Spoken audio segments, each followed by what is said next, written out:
Hello po teachers, paano nga ba gumawa ng interactive PowerPoint tulad po nito? Una nga po, ipapakita yung mga tanong and choices. At kapag natapos na ang 5 segundo ang binigay ninyo, pipili ang mga bata ng mga sagot nila. Kapag pinili nila yung maling sagot, lalabas po yung cross. At kapag tama naman, lalabas yung check. At paano nga po gawin yan? Ituturo ko po sa inyo. Syempre, unang-una po sa lahat, lagyan po natin ito ng background para buhay naman po yung PowerPoint. Right-click po tayo sa slides and then pindutin po ang format background. Click po natin itong picture or texture field. Then click po natin itong insert.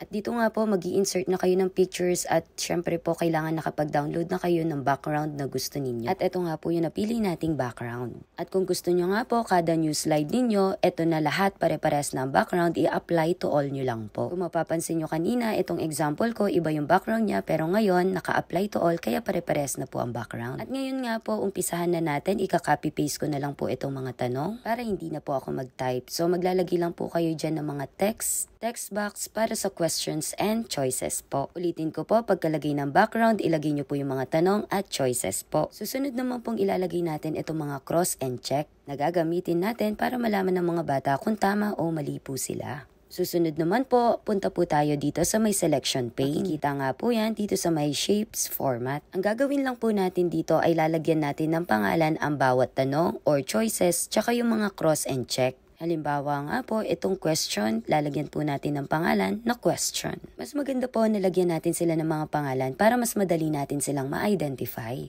Kung ano yung mga bawat picture dito, lalagyan natin ng mga pangalan. Halimbawa po, yung mga choices, lagyan natin ng A, B, C, or D. Lagyan natin pangalan yung check, yung cross 1, cross 2, cross 3. Para mas madali nating ma-identify kapag naglalagay na tayo ng mga animation. At dito naman po, maglalagay na tayo ng animation. Pindutin po yung tanong or yung box at lagyan ng animation. Una po nating nilagyan ng animation yung tanong dahil yun ang unang dapat lumabas o makita ng mga bata.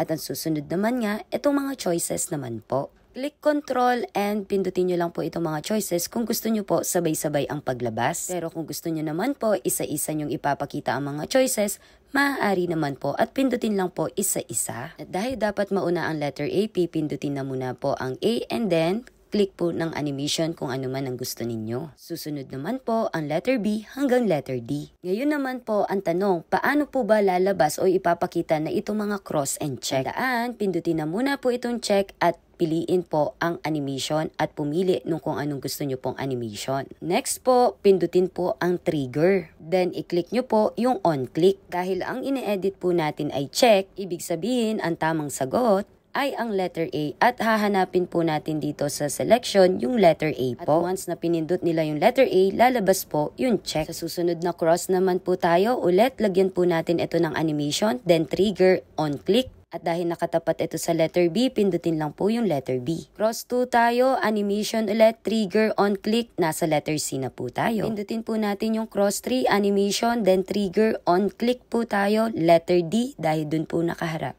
And yun po, ready to play na po.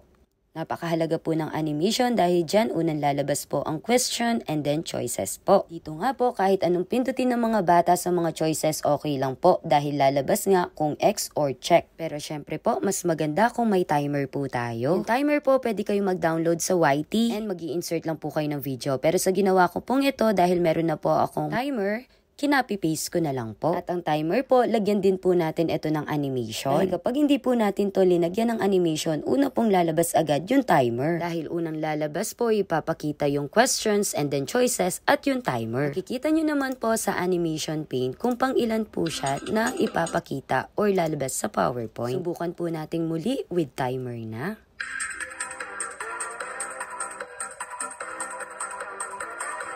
At ayun nga po, may timer na po. Basta tandaan ang animation po ng ating timer, appear and automatic play po. Maraming salamat po. Naway nakatulong po. God bless po.